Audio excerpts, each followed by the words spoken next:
on est parti mon kiki. Oui, t'inquiète. Alors mon gars, Ça filme là? ça filme. On y va? Attends, je confirme. Ouais, ça filme. Alors, 2019 est donc terminé. Et bien évidemment, maintenant, on va passer au film de 2020 qu'on attend ou pas.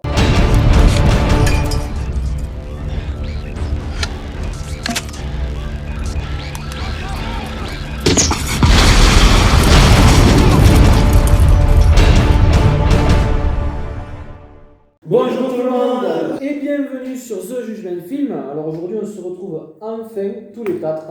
On l'avait déjà vu avec Rambo, mais on se retrouve tous les quatre pour vous parler de nos attentes ou pas des films de 2020.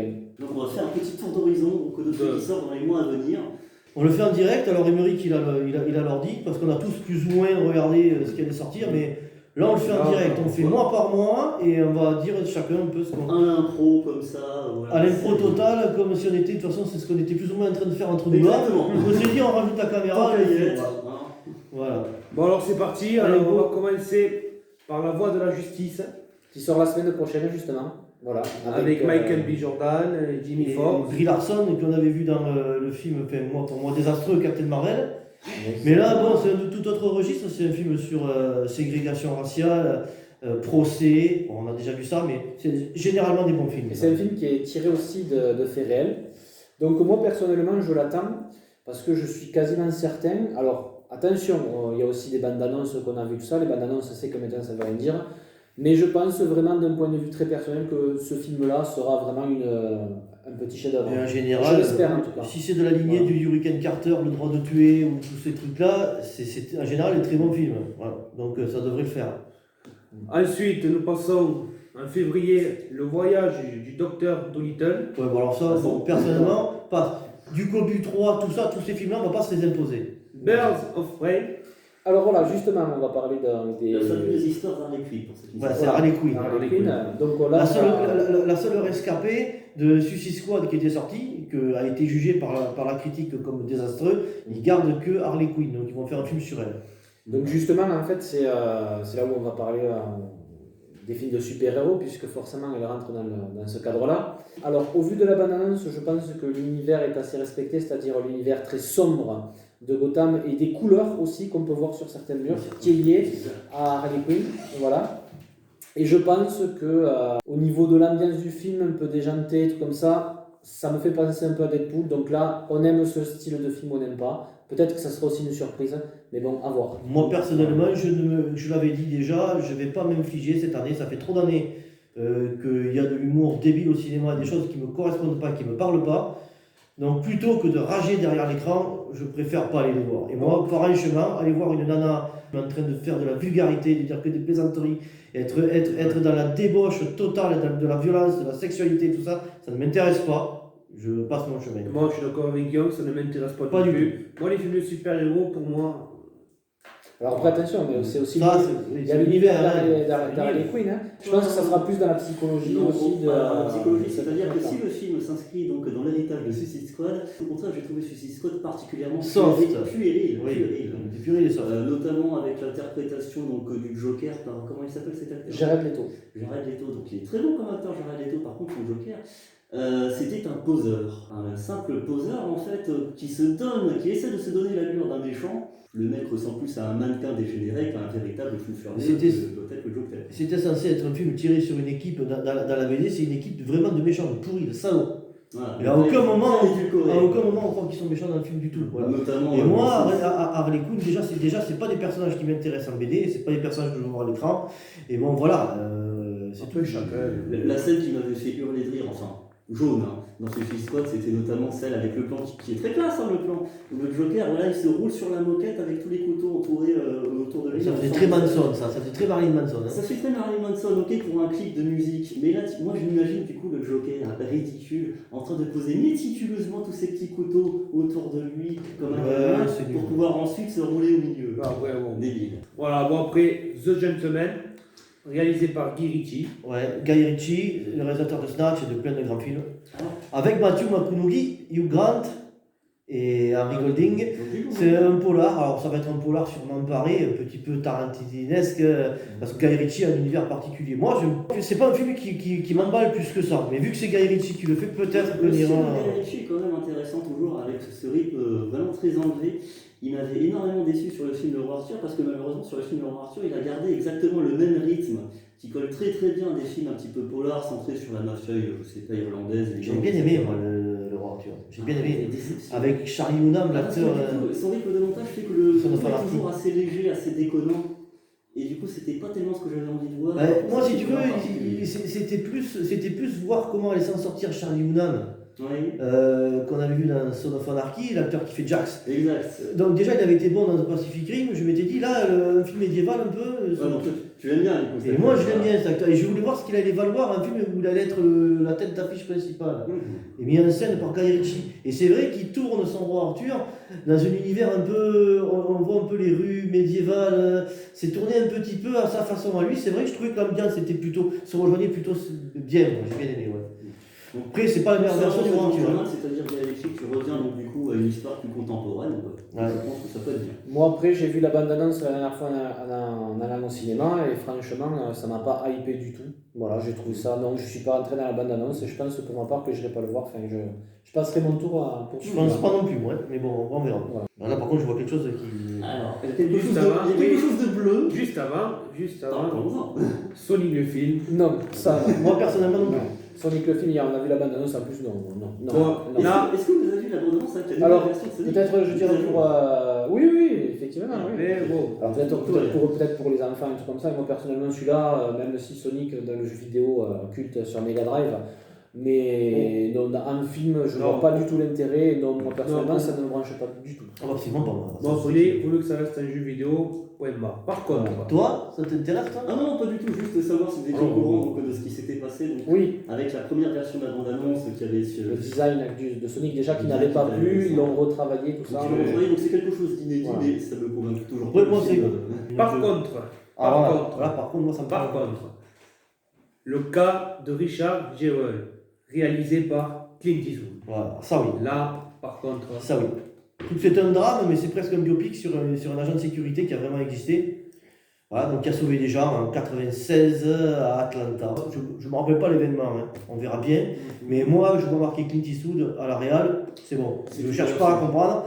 Au vu du dernier qu'il a fait, La Mule, bon, là il jouait dedans. Là il ne jouera pas dedans. Hein. mais il réalise. Bon, voilà. Mais il le réalise. Attention, en général, c'est du pur chef-d'œuvre. On verra bien. Et surtout que Clint Eastwood, même en tant, déjà en tant que réalisateur, c'est une valeur sûre, et même en tant qu'acteur, malgré son très grand âge maintenant, c'est un des rares vieux acteurs de films d'action qui arrive à intégrer justement son vieillage. Oui. Il soit plus au point. C'est comme un grand vin, il se bonifie avec l'âge, Clint Eastwood. Richard Jewell a fait partie de l'équipe chargée de la sécurité des Jeux d'Atlanta. Il est l'un des premiers à alerter de la présence d'une bombe et à sauver des vies. Mais il se retrouve bientôt suspect. Donc, il va y avoir tout un truc derrière, il va y avoir un procès, il va y avoir tout. Ouais, ça a l'air intéressant. Ah ouais, ça oui, mais ça, je sais pas si tu vas le voir, moi, par contre, parce que la balance m'a déplu. L'appel de la forêt, avec quand même Harrison Ford. Oui, mais l'appel de la forêt, c'est Jack London est un des plus grands écrivains sur l'époque du Klondike et tous ces trucs-là, les chercheurs d'or au Canada et tout ça. C'est lui qui a fait Cro-Blanc, c'est lui qui a fait l'appel de la forêt et qui a écrit tous ces livres-là. Il a vécu ça, lui, avec son père et tout ça. C'est des choses qui sont formidables. Il y a un ancien film avec Charlton Heston qui est merveilleux. Quand j'ai vu la bande-annonce là, c'est du Disney. Je sais pas si c'est Disney qui produit, mais moi j'avais l'impression d'être dans un film Disney qu'on avait le dimanche après-midi en période de Noël. Moi, ça fait pas le game. J'irai peut-être le voir parce que c'est l'appel de la forêt, que j'aime beaucoup ce livre et beaucoup l'ancien film, mais je m'attends vraiment à être déçu et voilà. Après, le problème qu'il y a, c'est que, comme je le dis, je l'ai souvent assez dit dans les critiques, les bandes annonces, le problème qu'il y a, c'est qu'on ne peut plus s'y fier. Donc peut-être que la bande annonce va être pas terrible et au final le film va être bien, et ça peut être aussi l'inverse.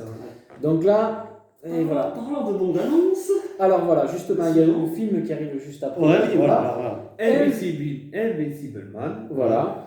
Et là, j'ai même envie de vous dire, alors, attention, ce n'est qu'une bande annonce, mais au vu de la bande annonce, Quand on a vu le film Ouais, j'ai Ah oui, l'impression il est qu'on a formidable. vraiment vu le film et qu'on serait même capable de vous faire la critique du film sans l'avoir vu. Oui, Ouais. déjà avec le titre. Voilà. Quel était, de toute façon, quand vous allez aller voir la bande-annonce, c'est pas un spoil, c'est un spoil en lui-même, ce qu'on va vous dire, mais la bande-annonce vous spoil. Rien que le titre du film vous spoil. L'intérêt du film était que la nana perd son mari, et l'ambiguïté du film aurait été de savoir est-ce que, quand il revient l'emmerder, est-ce qu'il revient, est-ce qu'il a trouvé une technique et que c'est un homme invisible, ou est-ce que c'est une entité, un démon. Le problème, c'est que le titre, déjà, vous spoil déjà que c'est l'homme invisible. Et ensuite, il y a des scènes dans la bande-annonce où vous avez la réponse carrément dedans, c'est dit. Voilà. Donc du coup, il n'y a plus d'intérêt. C'est comme si quand vous allez voir la bande-annonce de Seven ou de Fight Club, si on vous révèle le climax final, dont je ne le ferai pas ici, ou quand vous ne l'aviez pas vu. Il y a des gros climax final que si on vous les révèle, l'intérêt du film disparaît. Du coup, là, nous, ça nous a enlevé toute la hype. Exactement, surtout qu'en plus on a l'impression de voir plusieurs étapes dans le film, c'est-à-dire que tu as l'impression que tu vois le début, le milieu, la fin, comment ça va se résoudre. Voilà, et exactement. Alors attention, c'est une bande-annonce, peut-être qu'il y a des choses cachées, peut-être qu'il y a des choses qui vont être très intéressantes, mais moi j'ai vraiment très peur que si on fait la critique, le gros point négatif de ce film, pour moi, ça restera sa bande-annonce. Ah oui. Voilà. Après attention, on ne sait pas, mais voilà, moi Mais personnellement... ils se sont massacrés la gueule sur les réseaux Sur les réseaux sociaux. et c'est tout à fait normal parce que c'est une honte cette bande-annonce. Ah oui. Moi, je ne suis pas d'accord avec... les bandes-annonces, ça fait quelques temps où ils en montrent beaucoup trop. Franchement, rappelez-vous les bandes-annonces qu'il y avait de Mad Max Fury Road, il y avait des bandes-annonces de 4 minutes, 3 minutes 50. Faut arrêter. Et, tu fais une bande-annonce, moi je trouve que ça devrait durer 1 minute, c'est tout, pour présenter un peu, et tu te fais ton opinion dans voir le film, ils en montrent beaucoup trop. C'est bon, tu peux y aller, gars. Voilà, bon après, prochain film. Non, c'est un film d'horreur, je pense. Non, Darkwater. Ah, Darkwater. Don Hale avec Mark Ruffalo, Tim Robbins. Tous les acteurs qui ont joué dans les Avengers, et maintenant je ne veux plus les voir à l'écran, c'est terminé. Voilà, Il y a Mark Ruffalo qui joue dedans, j'y vais pas. Terminé. après, bon, C'est pas bien ce que je dis, hein. Mais non, moi je m'en remets pas. Je m'en remets pas. Moi. Le virus est encore en moi. Bon, c'est bon. Ouais, c'est bon. On va passer au mois de mars. Avanti. Alors, pour le mois de mars. Avanti, en avant. Ouais. C'est pas beau ça, je suis dans le cherche. Bon, alors pour le moment, il n'y a pas grand chose d'intéressant. Là. Tu peux descendre, Une petite mention pour De Gaulle. De Gaulle, oui, bon. interprété par Lambert Wilson. Alors bon, faire un film sur De Gaulle, ça c'est une bonne idée parce que bon, c'est assez rare, mine de rien, que la France fasse des films. Je ne sais pas s'il sera valorisant, mais on va partir du principe que oui, donc valorisant sur sa propre histoire. Ça ne se fait plus, contrairement à tous les autres pays qui ne se privent pas donc, de faire des histoires sur leurs propres héros, que ce soit médiéval, donc guerre mondiale, etc. De Gaulle n'est pas un héros. Il y a des gens qui sont gaullistes, des gens qui ne sont pas. Tout le monde, y compris les socialistes, tout le monde, tous ceux qui ont craché sur De Gaulle quand il était vivant, se revendiquent tous aujourd'hui de Gaulle. Donc forcément, on fait un film sur De Gaulle. Même les Le Penistes sont gauliens maintenant, alors que c'est les... Voilà, voilà. Faire un film sur De Gaulle, oui, si c'est représenté, si c'est un vrai biopic, si vraiment on représente ces étapes, j'ai bien vu que ça va surfer sur le climax à la fin de l'appel du 18 juin. On va attendre le film, le seul intérêt du film sera de voir Lambert Wilson à la fin faire l'appel du 18 juin. Donc, bon. Après, moi, ce qui m'intéressait de base, c'est plutôt donc, l'interprétation de Lambert Wilson. Donc, c'est bon acteur, j'aime bien, moi, personnellement. Pas Lambert moi, Wilson, mais moi il me gêne, Lambert Wilson. Je ne peux pas voir le général de Gaulle quand je pense à ça. Enfin, Ouais, je sais pas, moi je le trouve très pédant comme acteur, Lambert Wilson. Il est peut-être Il y a- pas, mais moi il me fait un effet pédant, Lambert Wilson. mais oui, l'effet est assez accurate. Très snob, très. Parler de lui à la Et troisième du personne. coup, oui, voilà, et ce n'est pas tout à fait, il n'est pas tout à fait dans la même allure que le général de Gaulle qui fait 1m90, qui est plutôt granitique, qui est plutôt le chêne. Voilà, Ouais, quand il se déplaçait en voyage, c'est pas les adjectifs qu'on attribue à Lambert Wilson et on imagine mal il interpréter. n'est pas très grand en plus, Lambert Wilson. Le général de Gaulle, quand il se déplaçait en voyage et tout, on faisait des lits à sa grandeur. Sinon, il avait toujours des pieds qui dépassaient de 50 cm Et de c'est tous très les cher. lits qu'il y avait. Et c'était très très cher pour les hôtels et pour les gens qui le recevaient, justement. Après, donc, nous passons sur Lucy in the Sky. Voilà, avec Nathalie Portman. Moi, ce qui m'intéresse là-dedans, c'est qu'en général, quand on est en immersion, qu'on soit dans un sous-marin, qu'on soit astronaute ou quoi, il y a le mal. On a un mal-être, il y a le mal de l'espace. Et elle, apparemment, quand elle revient sur Terre, elle a du mal à se réadapter, elle va avoir ce mal-être-là. Donc, Nathalie Portman étant une très bonne actrice, ça peut faire le game. On va voir, il faut voir ce que ça donne. Ça peut être un côté intéressant de la vie d'un astronaute. Ça peut être intéressant. Ouais. C'est à voir. Ah là, oui, par contre. Allez, nous passons Sans un bruit 2. Alors, moi, je suis très hypé sur ce film-là parce que déjà, j'avais adoré l'expérience qu'il y avait sur le premier film, c'est-à-dire le fait qu'il n'y ait pas de bruit Et c'était fait d'une façon où tu étais avec eux dans le film. Voilà. Et j'avais trouvé ça vraiment génial. Surtout qu'on a eu la chance d'avoir une salle calme. Voilà, parce que des Par fois. contre, un peu ce que Les c'est films d'horreur, peut-être. c'est pas gagné. Raconte un peu ce que c'est peut-être pour ceux qui n'auraient pas vu le 1. Alors Pourquoi en est-ce fait, qu'il n'y a pas de bruit justement voilà, s'il y a une invasion extraterrestre, les créatures, en fait, elles sont sensibles au bruit et elles arrivent à se repérer, mais alors vraiment avec un petit bruit. Par exemple, je fais tomber même le stylo comme ça, et même si elle est à 5 km, elle m'entend. Donc les gens, ils sont obligés carrément de mettre du sable sur les routes pour que quand ils marchent, on ne les entende pas. Et ils sont obligés même d'apprendre le langage des signes, de se parler comme ça, parce que sinon, Très peu de survivants. il y a très peu de survivants. Voilà, elle débarque, elle te tue complètement. Et d'ailleurs, il y avait des séquences assez chocs. Notamment la séquence où elle est enceinte, l'actrice est enceinte et elle va accoucher. Forcément, quand tu accouches, tu as mal, tu as envie de crier. Et là, elle peut pas parce que tu as une créature qui rentre dans la maison. Enfin voilà, j'avais trouvé ce film qui était vraiment génial sur le contexte et tout ça. Il est exceptionnel. Et bon, alors on peut toujours craindre quand il y a des suites, mais là, honnêtement, déjà dans la bande-annonce, on voit un peu, on n'avait pas trop vu comment dans le premier film ces créatures étaient arrivées. Là, on voit le début de l'invasion, voilà. Et on va se rendre compte qu'il y a quand même des survivants, qu'il y a une résistance qui va se mettre en place. Elle avait plus ou moins réussi à trouver comment éliminer les créatures à la fin du 1. Et au vu de la bande-annonce du 2, je trouve vachement intéressant, surtout que les humains aussi entre eux vont essayer peut-être de se dépouiller. Et voilà, bon, ils vont avoir des gros obstacles devant eux, mis à part les créatures. Donc vraiment, je suis très hypé et j'ai vraiment envie d'aller le voir. Il y a vraiment encore des choses à raconter du coup avec ce concept-là. Et du coup, vu qu'en t'entendant parler, je me dis on pourrait peut-être partir sur un schéma à la Terminator 1 et 2, c'est-à-dire le premier opus qui serait vraiment concentré sur l'horreur pure, et une ambiance un peu sombre et un peu restreinte, claustrophobique on va dire.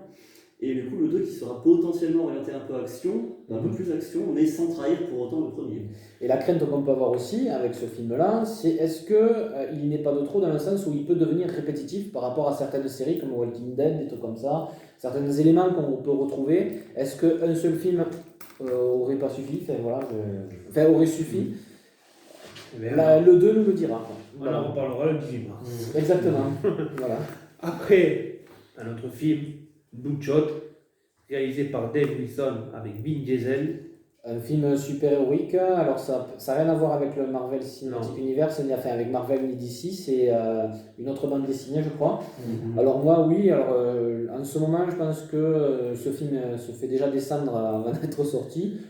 Moi il me hype parce que j'ai l'impression qu'il va être sérieux, enfin je l'espère, assez sombre. À mon avis, il va y avoir tous les ingrédients qui fait qu'il ne plaît pas aux gens dans les films de super-héros. C'est-à-dire que c'est un film qui va respecter et qui va assumer le fait qu'il est un film de super-héros, en développant les pouvoirs de ses personnages, en ne mettant pas de l'humour débile et en se moquant de ses personnages en permanence.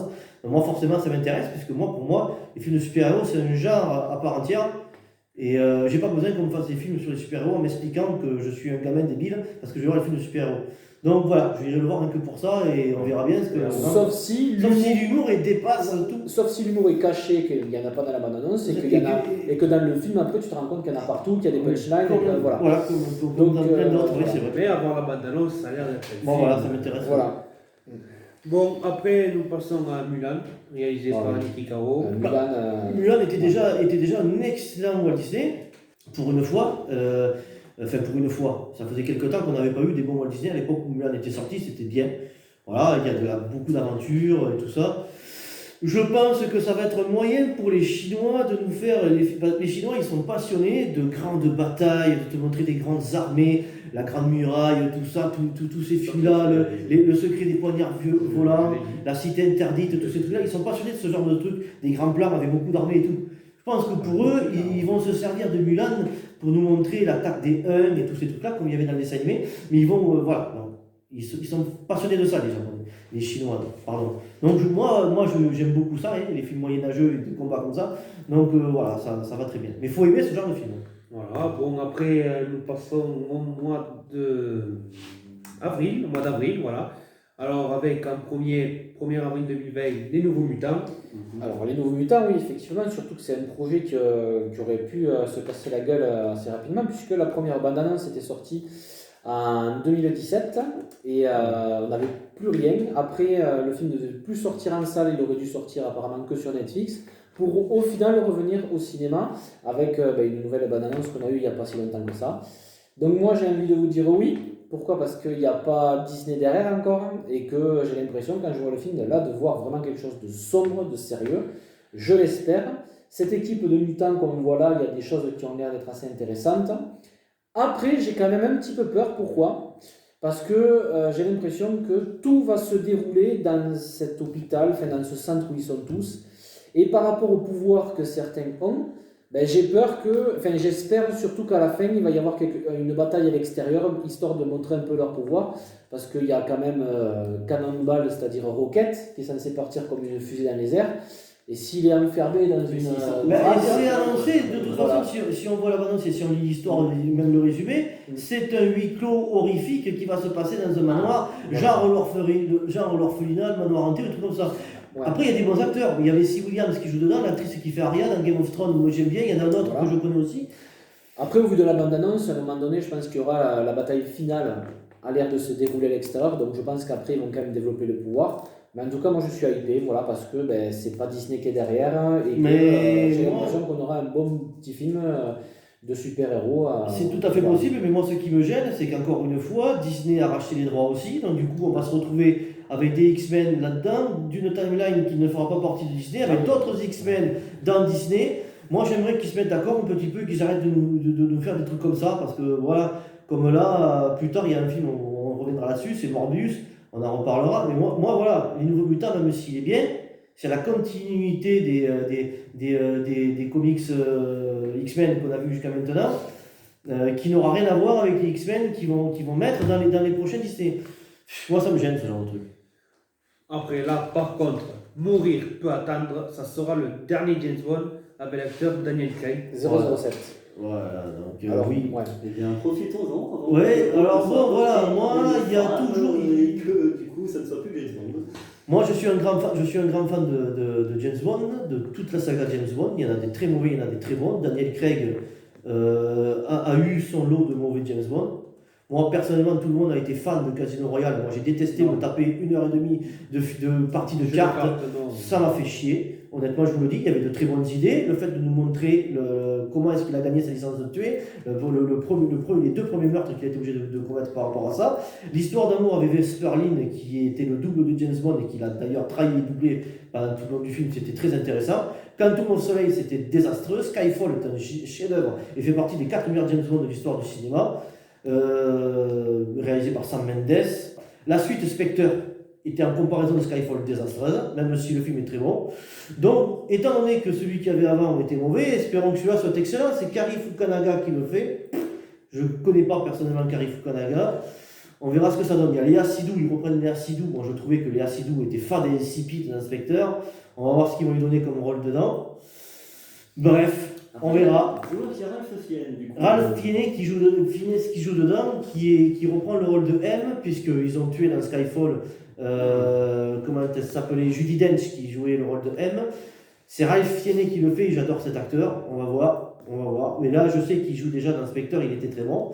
Donc il apparaissait déjà dans Skyfall, il est très bon dans son rôle, ça devrait le faire. Ah, ça je laisse la parole à Anthony, parce que ce film-là, j'en ai rien à foutre. Hein. Pareil, Black Widow. Donc là, on va rentrer dans le MCU. Alors pour ceux qui nous suivent sur la chaîne, on a fait la critique de Avengers Endgame. Alors je tiens quand même à préciser que c'est d'un point de vue personnel, voilà. Nous, on est à la base des grands fans de films de super-héros, c'est-à-dire que le MCU, on avait apprécié beaucoup de films, voilà, et on a été déçus de certains. Il y a des vidéos. On avait adoré Infinity War, on n'attendait qu'une seule chose, c'est Endgame à fond, quoi. Je Voilà. trouve qu'il y a 2 secondes, il y en a quand même plus qui nous ont déçus qui nous ont plu. Exactement, voilà. Mais Endgame, on attendait vachement, et ben, on a été énormément déçus du résultat, voilà, au pire de haïr le MCU et de refourguer tous les films qu'on avait. Donc, Black Widow, donc avec Guillaume, on avait fait une vidéo sur la phase 4 du MCU, qu'est-ce qu'on en attendait, qu'est-ce qu'on en pensait. Black Widow, moi personnellement, je pense que je serai le seul à faire la critique. J'irai le voir uniquement par curiosité, voilà, parce que... Curiosité morbide. Curiosité, exactement, voilà. Après, je pense que ça sera un film sérieux, puisqu'il a l'air d'être dans le ton de Captain America, le soldat de l'hiver. Mais personnellement, je ne vois pas pourquoi on fait un film sur Black Widow, sur ce personnage-là dans la phase 4. Et pour en revenir à ce que je vous disais, ben oui, nous, Endgame, on a détesté et du coup, ben, on n'entend plus rien. Voilà. De toute façon, même Black Widow dans les comics, elle n'a pas un rôle important. Un personnage secondaire. Voilà. Moi, c'est qu'elle est qu'un personnage secondaire, donc je vois pas pourquoi elle a l'intérêt de faire un film. Bon, Moi, j'avoue, non. voilà, bon, par contre, Mélange de films d'espionnage. Même si Avengers Endgame avait été énorme, même si Black Widow avait dû avoir un film, d'ailleurs, si elle avait dû avoir un film sur elle, ils auraient dû le sortir bien avant. Voilà, ça fait longtemps que Scarlett Johansson était incorporée dans l'univers. Je ne serais même pas allé le voir, je ne vois pas l'intérêt de ce personnage. J'en ai jamais vu, même dans les comics. non, mais il y a C'est un personnage. quelques passages, c'est tout. Il n'y a pas de. On s'en fout en fait. Il est OSEF sur 1000. Oui, c'est du remplissage. Et moi, ce qui me gêne tout le temps dans tous les films de super-héros qu'ils ont fait jusqu'à maintenant, il y a des pages et des pages de super-héros intéressants. Il y a le surfeur d'argent qui est magnifique, il y a des super-héros comme ça qui sont géniaux, dont on n'a pas le droit de les voir à l'écran alors qu'il y a beaucoup à raconter. On prend les personnages OSEF sur 1000. Eh bien, je n'irai pas ce jour-là, je reste en mature. Surtout pour préciser que nous, Endgame, on avait totalement détesté, donc ça nous a foutu en l'air complètement. Surtout par rapport à cet humour, pipi caca prout, Voilà. Mais ça, après, qui on en a pour parlé. nous voilà, fout tout en l'air. Ce qui fait que ben, voilà, le MCU, on n'en attend plus rien. J'irai le voir par curiosité, je ferai la critique. Si Hein. systématiquement Mais les voilà. personnages eux-mêmes ne prennent pas au sérieux les enjeux de leur propre histoire, comme nous spectateurs, on va les prendre au sérieux aussi. C'est pas possible. Mais toi, Guillaume, t'as dit que ce jour-là, tu n'iras pas voir Black Widow, mais ce jour-là, peut-être tu iras aller voir Harriet, qui sort en même temps. J'irai voir Harriet. Explique-nous un peu Harriet, toi qui Alors, moi, Harriet, voilà. Déjà, moi, je suis un grand fan de western. C'est un film qui se passe en 1849.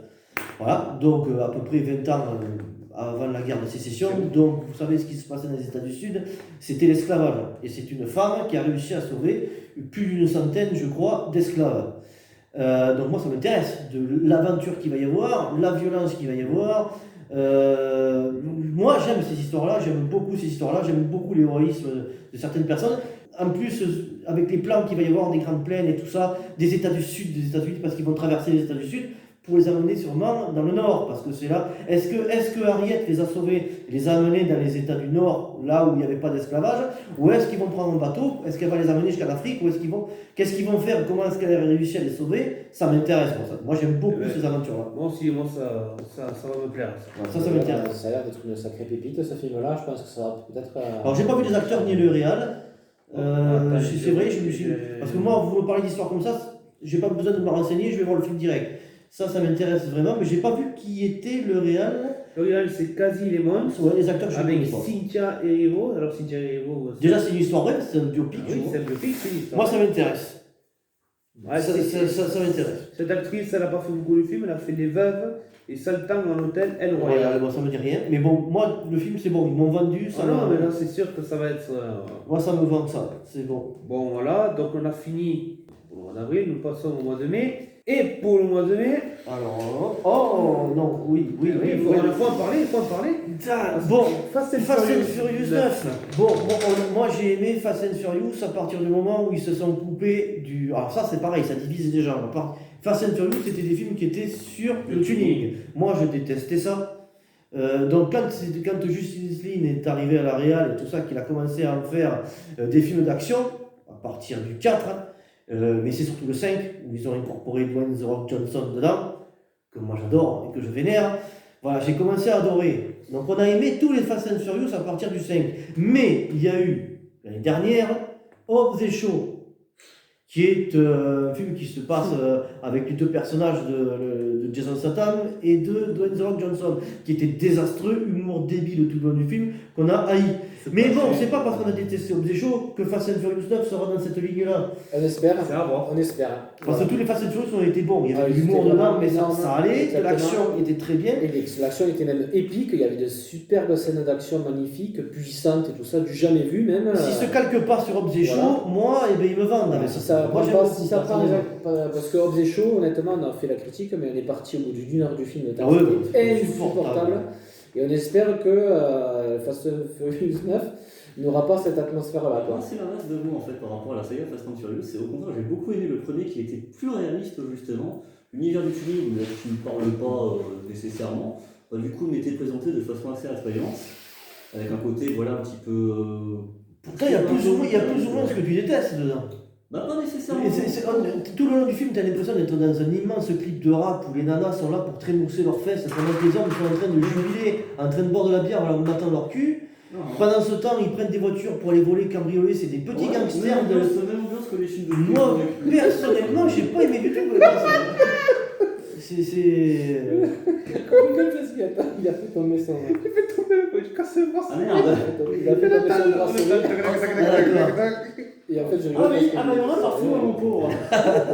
Non mais. Bon, bref, moi, voilà, c'est vrai que ça me fait plutôt chier, quoi. Ouais, je comprends. Attends, l'ordinateur là. Non mais laisse-le, ça. Ah, mais c'est des crânes en plus. Oh, putain, c'était stylé. Ouais, c'était stylé. Maintenant, c'est des boules de geisha. Oh, Artemis Bah, Fowl. je sais pas. Alors, moi, pas ce que j'ai lu, moi, je pense que c'est quelque chose qui pourrait t'intéresser. Ouais. Ça t'intéresse, ça? Noté l'intelligence du commun. Effectivement, oui, un truc entre fantastique, c'est écrit dans le genre. C'est un film C'est fantastique. fantastique. Il y a Judi Dench qui joue dedans. Judi Dench, déjà c'est Kenneth Branagh qui me fait, c'est un Montréal. Mais Judi Dench, c'est l'actrice qui faisait M dans les James Bond. J'aime beaucoup cette actrice, j'aime beaucoup cette femme.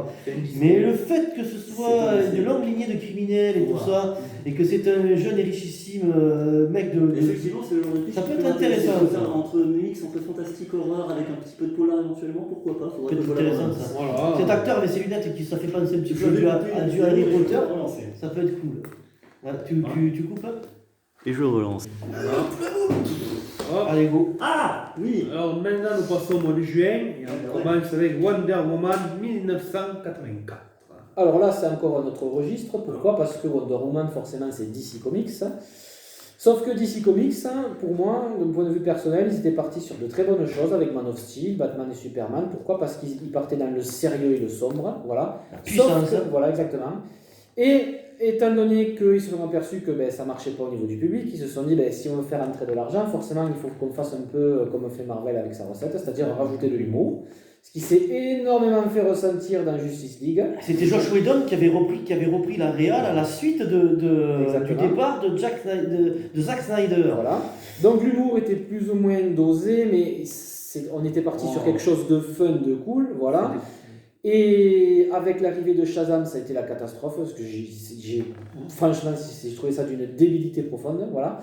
Donc Wonder Woman 1984, la suite du premier Wonder Woman. Moi, j'avais beaucoup aimé le premier Wonder Woman.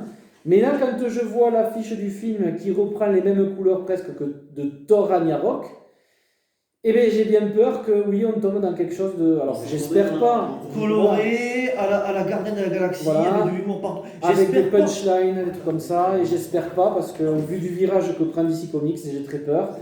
Et voilà.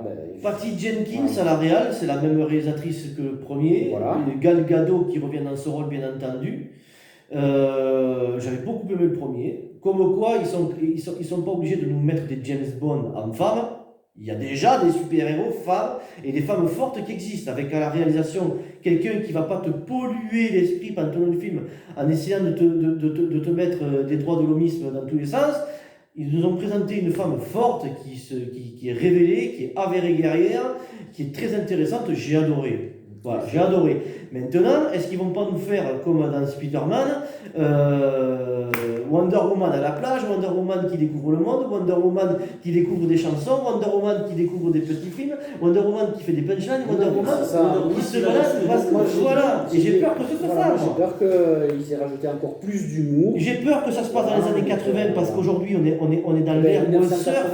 Voilà, on surfe sur la pop culture. Donc est-ce qu'on va pas nous faire des références à la pop culture aux années 80 en permanence, avec des chansons comme dans les Gardiens de la Galaxie des années 70-80 en permanence, qui te font sortir du film, j'espère qu'il ne va pas y avoir du Bonnie M pendant qu'elle se bat par exemple, des trucs comme ça. Voilà, j'ai peur que ce soit ça. Les couleurs, on se croirait vraiment en boîte de nuit, le tech noir dans les années 80. Ouais, ça se croirait une soirée disco. Voilà, t'as pas du tout l'impression que c'est une super-héroïne là. Non, là non, Voilà. la fiche Plutôt non. la chanteuse d'un groupe de musique disco. Ouais, Ah oui, là t'as l'impression d'être Un concert, dans un concert. du groupe ABBA, t'as l'impression Voilà. là, l'image. Bon là c'est la critique, on ne sait pas encore, on n'a rien vu. J'ai même pas regardé la bande-annonce pour vous dire. Moi. Mais grosse crainte. Voilà, grosse Mais crainte. on verra ça le 3 juin. On verra ça Voilà. pour Au mois de juillet. Et juillet, il y en a 2 ou 3 qui ont l'air. Juillet, Voilà. alors. Ouais, voilà, Le bon vieux. voilà, le. Top Gun 2. Alors moi personnellement Top Gun. déjà Top Gun, il faut en parler 2 minutes, parce que prendre ce film-là comme référence absolue des films des années 80 et de Tom Cruise, d'ailleurs c'est le film qui a révélé Tom Cruise, c'est vrai, mais j'ai jamais compris le succès magistral qu'il y a tout autour de ce film. Et le rendre culte comme ça, c'est un bon film, c'est un bon film sur l'aviation. L'histoire d'amitié entre Maverick et Goose est super intéressante, d'où l'intérêt de ce film, tout l'intérêt et leur amitié. Donc quand Goose meurt, je vois pas qu'est-ce qu'il peut y avoir d'intéressant à nous raconter sur les aventures de Maverick 30 ans plus tard. Oui, il est toujours dans la bande-annonce, on voit que il est toujours la tête brûlée, qu'il n'a pas évolué, qu'il n'est pas trop monté en grade. Bon, il est instructeur à la base de Top Gun, d'accord. Il va y avoir un enjeu. Les scènes visuelles d'aviation vont être magistrales, ça, je n'en doute pas. Je ne vois pas l'intérêt d'un Top Gun 2, comme je ne vois pas l'intérêt du Cercle des Poètes Disparus 2, comme je ne vois pas l'intérêt de Wild Hunting 2, comme je ne verrai pas l'intérêt d'Il était une fois dans l'Ouest 2. Et les films, je ne vois pas qu'ils se suffisent à eux-mêmes. Ce sera peut-être un très bon film, on en fera la critique, j'irai le voir bien entendu. Oui. Je n'en vois absolument pas l'intérêt. C'est encore pour surfer sur les années 80, ils ont plus d'idées à nous présenter de nouveaux films, et ils nous massacrent les anciens.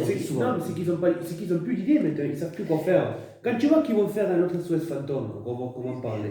Oui, mais il n'y a pas besoin d'un autre SOS Fantôme. Sauf que peut-être que ça peut être aussi une très bonne surprise pour tous ceux qui ont été fans, par exemple, du premier film. D'accord. Ça peut être aussi un bon plaisir de repartir sur une autre histoire et de revoir ce qu'ils veulent faire. Le problème, c'est qu'on est incapable de citer une suite 30 ans plus tard d'un film qui marche. Les 3/4 du temps, ils nous ont détruit les anciens films. On a eu la preuve avec Terminator, on a eu la preuve avec plein de films comme ça. On a eu la preuve avec Robocop, on a eu la preuve avec Total Recall, on a eu la preuve avec Predator. Arrêtez de nous toucher les vieux films. Alien. Là, c'était des reboots là que tu parles. Mais là, Top Gun, c'est juste une suite, alors qui peut-être n'apportera rien. Mais moi, ce que je veux dire, c'est que au vu des fans du premier, peut-être que voilà, ça va être une bonne suite qui vraiment fera plaisir. J'espère. Je veux revoir Tom Cruise dans cette histoire-là. Voilà. C'est ce que j'espère. Un des rares films dont j'ai vu la bande-annonce, potentiellement s'il a quelque chose de spécifique à raconter, notamment sur le fait donc effectivement que Tom Cruise soit un vieux héros et qu'apparemment dans la bande-annonce ce sujet va être traité, éventuellement qu'il est d'une époque révolue, mais qu'il se débat quand même et que peut-être on a besoin des héros comme lui aujourd'hui. Encore une fois. Et si c'est ça le propos, pourquoi pas. Encore une fois, j'ai bien peur que le spectateur soit pris pour un con, parce qu'en général, tu tapes Top Gun, tu tapes base aéronavale américaine, ou même en France, vu l'âge de Tom Cruise, tu ne montes plus dans un pilote. Oui. Tu ne montes plus dans un avion de chasse. Normalement, il est plus. Normalement, à la limite, non, c'est pas la bébête, c'est le sujet du film, c'est la base, c'est la base de la crème des pilotes de l'aviation américaine. Je vais vous dire pourquoi ils refont ça, parce que Tom Cruise, on ne le voit plus au cinéma. Qu'est-ce qui s'est passé en 2018? Une autre Mission Impossible. Oui, Fallout. Qui sert à quoi? Qui sert à rien du tout. C'est qu'on ne le voit plus au cinéma. Mais je pense que Top Gun va plus parler aux gens. Oui, mais non, mais c'est simple, parce que Tom Cruise, on ne le voit plus au cinéma. Et c'est pour le revoir, et bien il faut ses meilleurs films. Mais pour moi, Top Gun, j'avais aimé, mais sans plus. Mission Impossible, pareil. Tu m'as fait découvrir un film de Tom Cruise né le 4 juillet, que je trouve 1000 fois mieux que Top Gun. Tom Cruise a été un acteur avant qu'il rentre dans la scientologie. C'est parce qu'il faut le savoir, ça, exactement au même rang que John Travolta. Ils ont pourri leur carrière avec ça, parce que Tom Cruise moins, parce qu'il a réussi quand même à se réinventer, on lui propose encore des films. Mais Tom Cruise a eu des films prodigieux, un film de course de voiture qui s'appelait Les Jours de tonnerre sur les courses de stock car qui est exceptionnel. Il y a eu Né un 4 juillet, Top Gun qui est un bon film, bien entendu. Il y a eu Cocktail qui est un excellent film. Il y a eu plein de bons films avec Tom Cruise.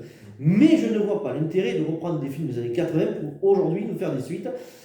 Si c'est pour nous, s'il y a des choses à dire, s'ils ont des choses à raconter et que c'est important, d'accord. Si c'est pour nous déconstruire ce qu'on a vu à l'époque, non. Voilà, donc juste après, on passe avec Tenet, réalisé par Christopher Nolan, avec John David Washington, Robert Pattinson. Alors moi personnellement, je suis très curieux de voir ce film. La bande-annonce m'a beaucoup plu. Christopher Nolan, il y a beaucoup de films que j'aime, d'autres que j'aime pas. J'ai beaucoup aimé Inception. J'ai adoré Interstellar, qui pour moi est un des meilleurs films de cette décennie. Voilà, j'ai vraiment adoré. Donc là, je suis très curieux. Voilà, j'espère que ça sera vraiment un bon film. Et voilà. Alors moi, je fais partie, je sais pas si vous connaissez un youtubeur qui s'appelle Dirty Tommy, je suis assez d'accord avec lui, je le cite parce que c'est un des seuls sur la toile à dire ça. Christopher Nolan fait partie des intouchables, comme Tarantino, comme plein d'autres réals. Il pourrait filmer n'importe quoi, tout le monde lui mettrait 6 étoiles. Je suis désolé, moi il y a des excellents films de Christopher Nolan. J'aime beaucoup Insomnia avec Al Pacino et Robin Williams. J'ai adoré sa vision du super-héros avec Batman et le traitement qu'il a fait de Batman. Alors que, attention, il s'est coupé complètement de l'œuvre de Batman. Le Batman de Christopher Nolan n'a strictement rien à voir du Batman des comics. Et pourtant, il a réussi à en capter ce qui en faisait l'essence et ce qui faisait qu'on aimait Batman. Et preuve du coup qu'on peut s'autoriser à être inventif. Voilà, il est très inventif, donc forcément j'irai voir Tenet. Par contre, j'ai détesté Inception, je l'ai arrêté au bout de 40 minutes, je ne l'ai pas supporté. Je ne suis pas un grand fan des films spatiaux, donc la gigantesque branlette cérébrale qui a été Interstellar, pour moi, ça a été une douche froide. Le film de guerre qu'il a fait, Dunkerque, j'ai même pas voulu y poser les yeux dessus. Moi, je l'ai vu. Et ça a été une catastrophe. Voilà, je l'ai vu, bien entendu, à force, je l'ai regardé parce que je suis un grand fan de films de guerre, j'ai détesté. Donc, moi, c'est pas parce que c'est Christopher Nolan, j'irai le voir parce que ça a l'air d'être très curieux et je sais que c'est un excellent réalisateur, mais je m'autorise le droit de penser que ça peut très bien me décevoir aussi. Ah, mais de toute façon, si après le film il n'est pas terrible, vraiment, quand on fera la critique, on le dira clairement. Quoi. Ouais, mais je tenais à dire ça parce que il fait partie de ce genre de réalisateur dont on ne doit pas toucher. Et non, moi je toucherai s'il faut. Quoi. Après, comme tu l'as dit, comme je l'ai dit au début, il y a des films que j'ai aimés, d'autres que j'ai pas aimés. C'est tout. On le dira clairement si ce film-là n'est pas terrible. Enfin, selon notre avis personnel. Non, mais je sais pas si vous avez vu la bande-annonce ou quoi. Jungle Cruise, non. réalisé par John Collet-Serra avec Dwayne Johnson, produit par Disney.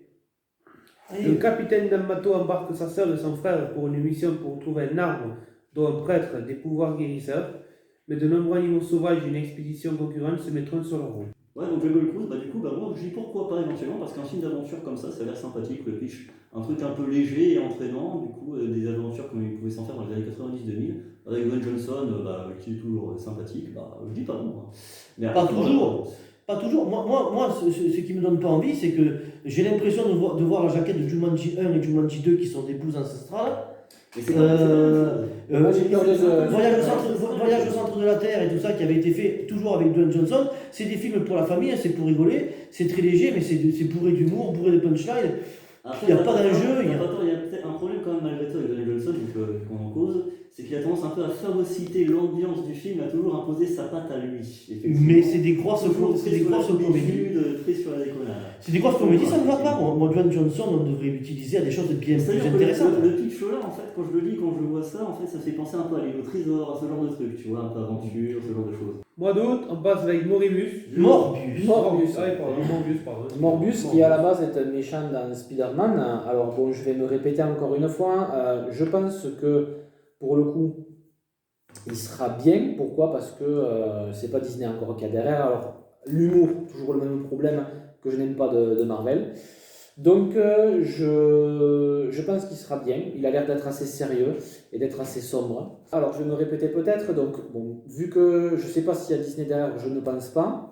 Ça a l'air d'être assez intéressant puisque ça a l'air d'être un film assez sombre, sérieux. Morbius qui à la base est un méchant de Spider-Man, sauf que dans celui-là, au vu de la bande-annonce, il y a quand même des connexions avec le Spider-Man du MCU.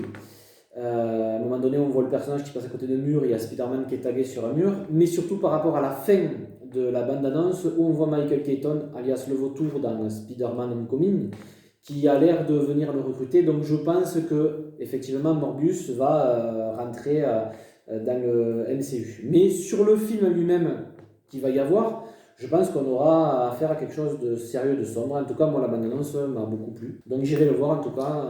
Et là, joué par Jared Leto. Exact. Voilà. Et une bande-annonce du coup qui n'en montre pas trop, dont on perçoit qu'elle reste concentrée quasiment que sur les éléments donc, de la première partie du film, avant sa transformation. Donc une bonne bande-annonce qui met l'eau à la bouche sans trop en faire. Oui, mais il faut quand même dire quelque chose, c'est que Morbius, moi j'aime bien, c'est le vampire dans Spider-Man, c'est un personnage qui est très bien. Le personnage du vautour est très bien aussi. Donc on comprend sûrement que tôt ou tard ils ont l'idée d'en faire les Sinister Six. Voilà, ça peut être très bien. Mais moi, étant donné que c'est des personnages, des vilains de Spider-Man qui sont formidables, que je suis un grand fan, un grand lecteur de Peter Parker de Spider-Man, que je trouve que c'est des gros navets, tous les Spider-Man qu'ils ont pris, les acteurs sont niais, on a envie de les gifler à tout instant, j'ai pas envie, même si ce film-là est énorme, de le voir se retrouver un jour face au trou du cul de Tom Holland qu'on a dans les films maintenant. Donc même si ce film est génial, je sais parfaitement bien qu'on va le voir se retrouver en face, et je veux pas le voir se retrouver en face de lui, qui fait punchline sur la pop culture en permanence, qui est un adolescent de 17 ans. Que le film soit bien ou mauvais, c'est voué à l'échec dans l'avenir quand même pour moi. Donc ça m'intéresse pas du tout. Ça se comprend, Mais, tout à fait. ouais, ça se comprend. Bon, moi, après, la banane, ça a l'air intéressant. Génial, il a l'air d'être le film. Voilà, mais après, comme tu dis, si on se retrouve face à un tout du Mais cul, forcément, enfin, ça va amener à ça. Puisque oui, dans la- non, oui, ça va, il va puisque rentrer dans on- le MCU. il rentre dans le Il faudrait MCU. dans l'idéal que le film Morbus puisse se suffire à lui-même, que si suite il dit en fait, que ce soit vraiment. Oui, Ça me- ouais, mais mais ça, ouais. c'est- Comme le premier Matrix, ouais. Mais ça c'est Le pareil, Matrix ça se suffit à lui-même. peut pas se suffire à Mais lui-même, on voit la suite que si on veut. ça peut pas se suffire à lui-même parce que C'est c'est Morbus. C'est l'ennemi de Spider-Man. donc- Appelle-le n'importe comment et ne me prends pas le méchant de Spider-Man, je te dis oui, c'est un film à part entière. Mais c'est le même reproche que j'ai avec Venom. Le film Venom est très bien, personnellement je l'ai bien aimé. Je ne vois pas l'intérêt d'un film sur Venom, rien que sur lui, étant donné que c'est un des méchants principaux de Spider-Man. Tôt ou tard, j'ai envie de le voir s'affronter à Peter Parker, puisque la période la plus intéressante de Venom sera quand il se battra contre Peter Parker. Mais encore une fois, pas contre un adolescent de 17 ans. C'est tout, c'est pas possible. Regardez autour de vous les ados de 17 ans, vous leur donneriez pas l'avenir de la ville, ni du monde, ni quoi que ce soit. Voilà, donc non, moi ça ne peut pas me parler, c'est pas possible. Voilà, Après, c'est, voilà, donc, Tout à fait, tout à fait. voilà, c'est bon. voilà. Voilà, bon, bah après, SOS Fantôme, l'héritage. Alors voilà, Voilà. ça c'est Ah. enfin, nous qui sommes voilà, des années, fait qu'on a connu ça petit, vraiment. Pour certains. Si c'est pour prendre des œuvres comme ça, comme ils ont fait avec Terminator, etc., et bien d'autres films, pour en faire quelque chose, pour en faire n'importe quoi, c'est pas la peine. J'ai envie de dire, ne touchez pas ces œuvres-là. Et puis- SOS Phantom 1 et 2 aussi mythiques. Moi, quand j'ai vu la bande-annonce du 3, ben non, je suis pas d'accord. À la base, en plus de ça, je m'attendais qu'ils reprennent. Les acteurs. Alors, les anciens acteurs, il y en a un qui est décédé, enfin voilà. Justement. Donc, effectivement, je pensais que sur les 3 acteurs qui restaient, ben, peut-être que même s'ils étaient vieux, mais au moins tu es dans l'ambiance, dans le truc, enfin, tu es dans Ghostbusters. Mais là, repris encore une fois par des jeunes, non. Mais- Alors, j'ai rien contre le fait que ce soit les jeunes, mais ce qui va m'embêter, c'est que quand tu vois la bande-annonce, c'est cool, c'est fun, c'est punchline, et on en revient toujours au même Et au puis- même problème. et puis surtout- Voilà. et Et puis alors, c'est notre avis vraiment personnel. Mais non, Je ne touchez pas à SOS Phantom. Laissez le 1 et le 2. Il y a l'air d'y avoir quelque chose. Ça, à la limite, le mec, il dit je vais faire différent. Moi, je veux bien. Tu reprends une saga qui a quand même qui est pour tous les fans des années 80-90 C'est mythique. au même rang qui est devenu mythique, au même rang que Gremlins, que Retour vers le futur, que toutes ces choses-là. C'est très casse-gueule comme projet. Ils se sont déjà foirés une première fois en prenant les femmes. C'était plutôt couillu. Les mecs, ils s'étaient dit, bon, ça me plaisait pas du tout. Mais ils s'étaient dit, au moins, on va pas reprendre les anciens, on va pas surfer avec les anciens. C'était plutôt intelligent. Bill Murray, il ne veut pas revenir. Il ne veut pas revenir. Du coup, ils se sont foirés en prenant les femmes. Pourquoi? C'est pas parce qu'ils ont pris des femmes qu'ils se sont foirés. Justement, ça en écartant, ça aurait pu être intelligent. Ça aurait pu être intelligent ce concept-là. Mais ils leur ont fait faire n'importe quoi. Ils ont balancé punchline sur punchline. C'était débile à souhait. Ils les ont utilisés à mauvais escient. Du coup, ils font comme avec Terminator. C'était déjà censé être le 3, celui avec les filles. Non, allez, on tient plus compte de celui-là, on reprend les anciens, et c'est les enfants des anciens, et on les met à la campagne, et on en fait... on surfe sur ce qu'on est en train de faire en ce moment, on surfe sur les années 80. Si vous regardez la bande-annonce, c'est Stranger Things, sauf que c'est SOS Phantom. Sauf que l'intelligence qu'ils ont avec Stranger Things, c'est de se passer dans les années 80, de ne pas surfer sur la nostalgie des années 80, et les années 80, dans le propos de Stranger Things, les années 80 sont un personnage à part entière, les années 80. On respire, on vit, on parle, les années 80. Les années 80 ont un intérêt dans Stranger Things.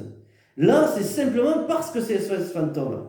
Non, ça va. Moi, je vous dis, Et puis après, on voit pas l'intérêt encore d'une fois de faire un S60 ans, hein. C'est tout. Oui, Voilà, c'est ça beaucoup fait- Il y a le 1, le 2, et ça ils se ça va suffisent très à bien. eux-mêmes. Ils se suffisent à eux-mêmes. de budget donc lâché finalement dans un projet qui est foireux à la base parce que personne ne veut de cette suite. Tu foires les anciens en faisant ça. Déjà, voilà, et bah, ils appellent un bon scénariste, ils leur font une bonne histoire de chasseur de fantômes qui n'est pas SOS Fantôme et ça peut passer crème. Voilà.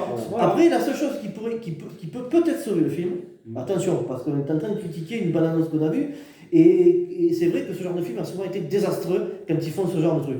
C'est Jason Reitman qui le réalise, et Jason Reitman est le fils d'Ivan Reitman.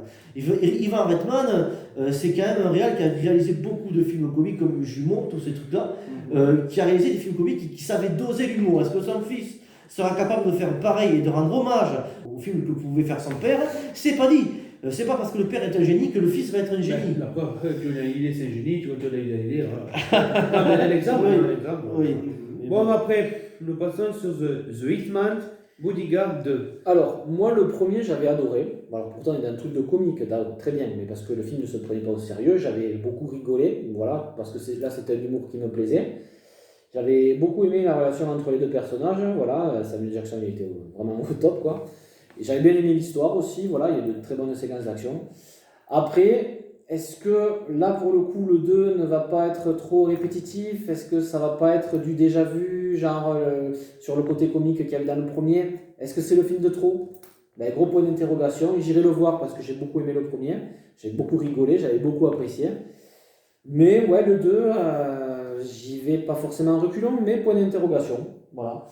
Parce que le truc, c'est que voilà, j'ai peur que ce soit trop répétitif et qu'au final, tu te dises, ben non, c'était pas la peine de faire un 2, quoi. Voilà. Est-ce que ça vaut le coup à chaque fois qu'un film marche, un tant soit peu, d'en faire une suite? J'en suis pas sûr. Exact. Mais des fois, Là, par contre, j'avais absolument pas vu la bande-annonce, je savais pas que ça Alors, sortait. nos yeux viennent de se poser sur Ouais, le titre sur- Monster Hunter. Ouais, et surtout, moi, réalisé par Paul V.S. Anderson. Et Ron Perlman qui va jouer. Ron Perlman qui va jouer dedans. Donc, aussi d'ailleurs. Mila Jovovich, Ouais, Tony Jaa de One Back. Moi, je dis ok. Ouais, mais Ron Perlman, voilà, ok. Alors, Monster Hunter, qui à la base est un jeu vidéo. ouais, parce que là, il y a- Voilà. un manga, en fait. Alors attends, moi je dis à la base parce que j'ai connu surtout sur la PlayStation. Moi, c'est pas vrai, j'ai connu Voilà. ce jeu vidéo. Après, est-ce que c'est un manga à la base? Ça, je me suis pas renseigné, donc je peux pas vous dire. Voilà, donc désolé pour ceux qui connaissent vraiment. Moi, je vous dis non. Paul V.S. Anderson. Mais le principe, c'est par rapport au jeu, je parle, c'est d'aller chasser des gros monstres. Non, mais non, comme c'est ça. Ah oui, je confonds peut-être avec Hunter x Hunter. Alors, je pense. Non, tu confonds avec un Hunter, c'est sûr. Avec certain. Hunter x Voilà. Hunter, oui. Alors du coup, je pense que, enfin moi ça m'intéresse dans le sens où, ouais, Mais au niveau déjà, de la le- science-fiction, au niveau des séquences qui peut y Déjà, avoir. le jeu vidéo est impressionnant, il est exceptionnel d'ailleurs. Voilà.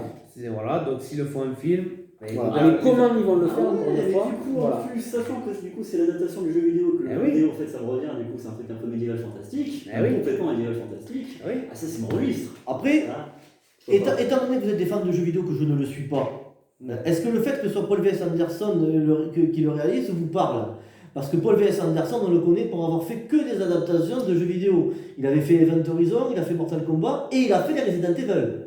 Oui, bah, je Alors, est-ce que pour Alors vous, oui, alors pour le coup Resident Evil, effectivement, tu fais bien de le dire parce c'est que lui qui a réalisé les Resident il a Evil? fait Resident Evil, donc le jeu vidéo, sauf que c'était une catastrophe. Les Resident Evil, enfin, personnellement, hein, je n'avais pas aimé. Ouais, pas Donc pour moi. là, mais moi après Monster Hunter, c'est un jeu vidéo que je connais comme ça vite fait, mais j'ai jamais trop joué. Je connais à peu près le principe. Donc là, pour le coup, même si ça respecte pas, mais que voilà, il y a quand même des grosses bastons avec des gros gugus et qu'il y a une bonne histoire à côté, ben pourquoi pas? Voilà, Mais pourquoi pas. moi, Monster Hunter, j'ai joué beaucoup. Et si il réussit bien le film, ça peut être un chef-d'œuvre. Déjà, rien que le jeu est exceptionnel. Après, gardons la tête froide par contre, parce que bon, Mila Jovovich et Ron Perlman, ça fait plaisir de les voir, mais c'est pas nécessairement un gage de qualité, parce qu'ils ont quand même tourné pas mal de. Moi, je suis sur la filmographie là, de Paul V.S. Anderson. Moi, il y a beaucoup de films qui ont été jugés par la critique comme étant des bouses ancestrales. Hein. Moi, déjà, j'ai beaucoup aimé Event Horizon, qui a été très bien. Resident Evil, le premier, j'avais bien aimé, j'ai pas aimé les autres. Alien vs Predator, le premier, j'ai bien aimé, il a été détesté. Voilà. Dead or Alive, j'ai détesté. La course de la mort. Ah, Death sympa. Rise avec Jason Statham, j'avais beaucoup aimé, moi. Mhm. Pourtant, ça s'est passé. Pandorum, j'avais bien aimé. Les Trois Mousquetaires, tu te rappelles? Alors, Les moi, Trois Mousquetaires, j'avais plutôt version- aimé. ça a été détesté. version américaine, Moi, j'ai aimé. Moi, je m'étais Pompéi, bien régalé. Pompéi, Ils ont refait l'histoire de Pompéi avec cette fameuse bataille dans l'arène et puis le volcan du Vésuve qui éclate et tout ça. Moi j'ai trouvé ça génial, moi j'ai bien aimé, je l'ai toujours d'ailleurs. Et là il en sort deux apparemment, il va sortir Chasseur de monstres et voilà, c'est Monster Hunter et il va sortir TBA, je sais pas ce que c'est, ça Voici les jeunes hommes, je sais pas ce que c'est ça. Bref, enfin bon. Bref, après nous passons sur Conjuring sous l'emprise du diable. Donc le 3e épisode, voilà. Qui ne m'intéresse pas, parce que c'est pas James Wan qui le réalise. C'est vrai, parce que moi le premier il était vraiment excellent, il m'avait vraiment foutu les jetons. Il avait été beaucoup aimé, je pense par la presse et notamment par rapport au public, où il y avait ces fameux, on voyait la réaction des gens dans les cinémas et nous c'est exactement ce qui s'est passé. Moi ça m'a perturbé pendant une semaine. Voilà, et moi c'est pareil, ça m'a perturbé. J'ai pas voulu aller voir le 2, voilà, parce que le premier m'avait assez impressionné. Et puis l'histoire du 2 surtout m'intéressait pas. Alors apparemment le 2 était moins bien. Moi j'ai pas aimé du tout. Voilà. Mais le 2 après il y avait quand même une histoire assez intéressante, mais c'est juste que voilà, comparé au 1 ça n'avait rien à voir. Disons que par rapport au 2, voilà, on voyait les choses peut-être arriver. Ça n'avait rien à voir avec le premier, pourtant c'est James Wan qui l'a réalisé, mais à aucun moment de flip, c'est trop visuel, les possessions sont mal acharnées. Mais l'histoire aurait pu être intéressante. Mais l'histoire en elle-même est intéressante, mais c'est juste que le film c'est mal tourné. Le film, moi j'ai pas aimé, le film m'a pas mis à l'immersion de la peur du tout. Et le fait que ce soit pas James Wan qui réalise le 3 m'intéresse encore moins du tout.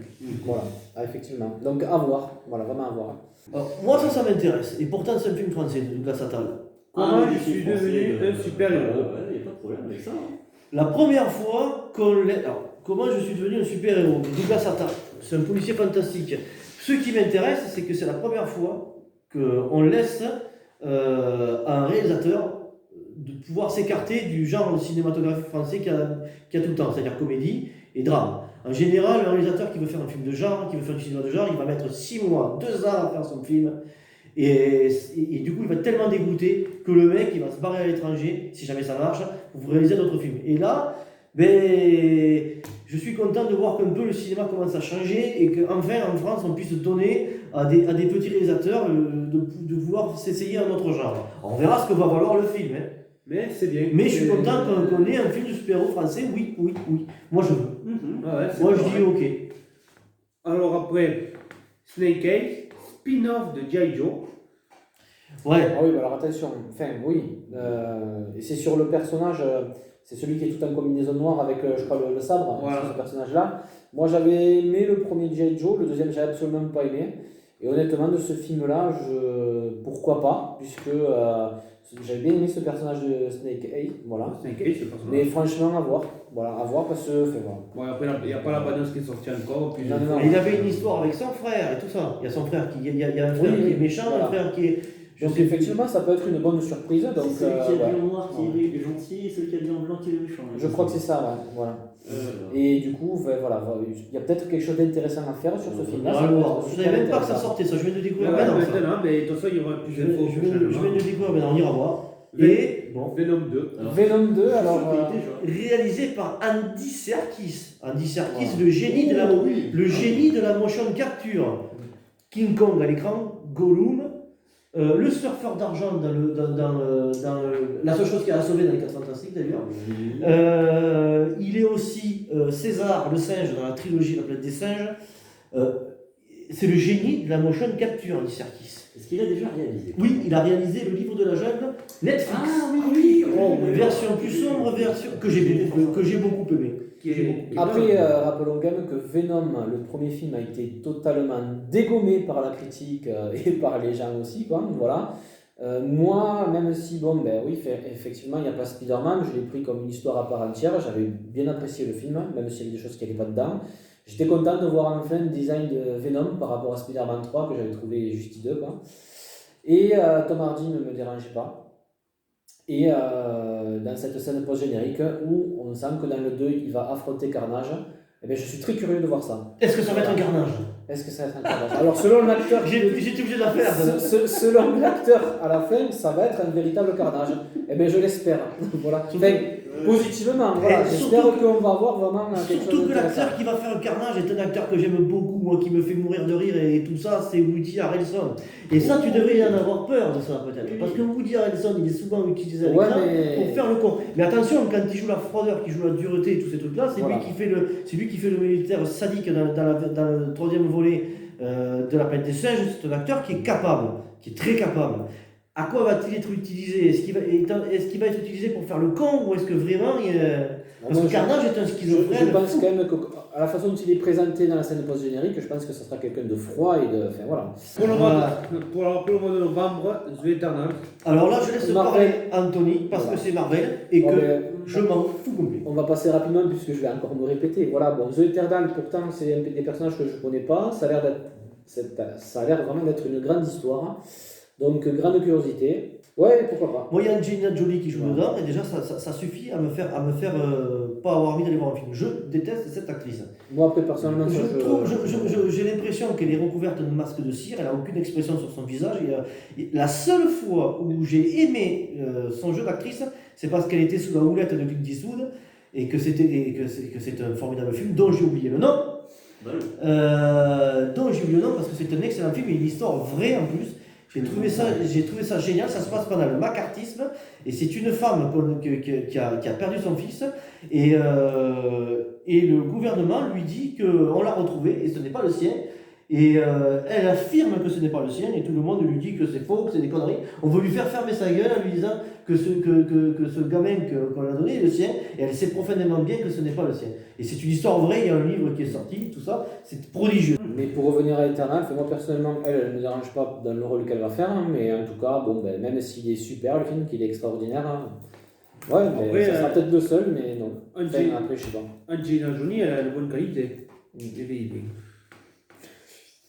Après, Godzilla vs Kong. Godzilla versus Kong, pas Kong.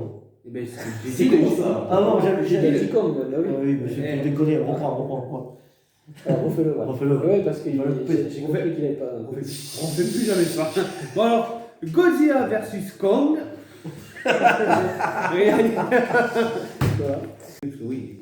Alors, est-ce que vous voulez qu'on fasse un truc rigolo? Tu dis Godzilla vs Kong, est-ce qu'on fait tous ensemble comme ça pour rigoler un peu? Si tu veux. Attends, là, j'en ai pas fait. On dit quoi, de l'humour débile du MCU et nous, Godzilla vs Kong. Oui, dans le genre, ce serait pas tout Voilà, voilà. C'est vrai, on vaut mieux pas peut-être. Et pour faire le sapin, on fait. Non? Non. C'est pas un serpent en plus, c'est un iguane. Ouais. Et tu fais un montage. Ah oui, oui, on fait ça et on fait comme ça la caméra. Et quand on fait ça, la caméra avec la bouche ouverte, tu mets le bruitage de Godzilla. Non? Enfin bref, on le fait. Alors on sait pas. Bon, on fait ça quand même ou pas? Tu veux faire ça? Allez, vite fait 3 secondes, je vais voir ce que j'en sais si je regarde ou pas, ok? Ouais.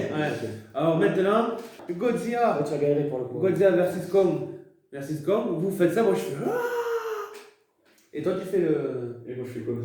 Et toi tu fais le Kong et moi je fais. Et tu, Ah, verras, oui, et oui. tu mettras le bruit de Godzilla. Ouais, remarque, oui. Ah oui. Ok. Allez. Allez, Attends. 2, 3. Et maintenant, Godzilla vs Kong. Alors Godzilla, moi j'avais aimé les deux premiers, enfin les deux films qu'il y a eu sur Godzilla, Godzilla et Godzilla le roi des monstres. Hein.